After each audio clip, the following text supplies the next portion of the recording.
Assalamu alaikum. My name is Darius and this is The World That Was. Today I'll be making a very simple barley porridge, Talbina, as recorded by Ibn Sina in the 11th century.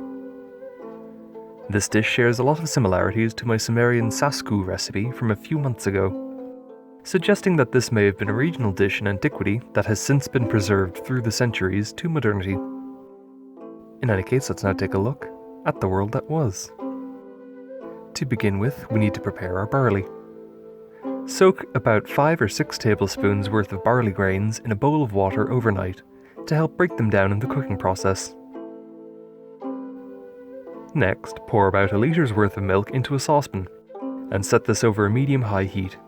Though the original recipe uses undescribed milk, I'm using whole-fat cow milk here.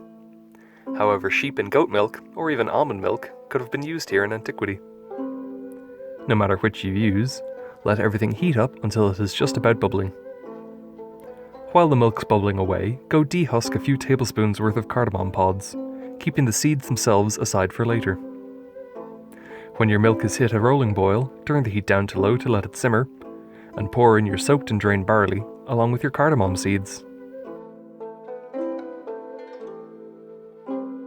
Let everything boil away for about 30 to 40 minutes, or until it's reduced and thickened very slightly. And the barley grains, when you press them down using a wooden spoon, break down easily. Whenever it's finished, serve up in a bowl of your choice, garnish with a few scoops of sliced almonds, and dig in while the whole thing is still hot. Add in a few spoonfuls of honey to taste if the dish isn't to your taste.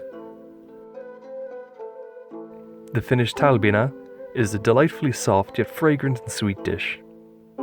The barley has broken down into a very slightly toothsome paste, and the taste of the cardamom gives the whole thing a wonderful floral kick to each mouthful.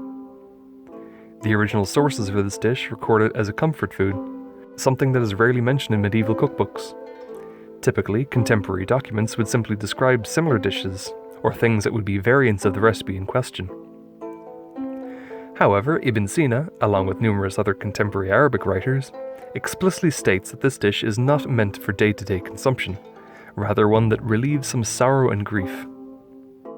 Although I use honey here, pureed and stewed dates may have also been used as well, which we can see in my earlier sasku recipe. All in all, it's a very quick and easy dish that is right at home for warming you up on these cold winter nights, and you can really see why it's considered a comfort food. In any case, I hope you all enjoyed this very quick look at the world that was. If you like what you saw, please consider leaving a like on this video, or possibly even subscribing to my channel for some more ancient recipes. Or, if you'd like to support me directly, there's a link to my Patreon in the video description. Thanks again for watching.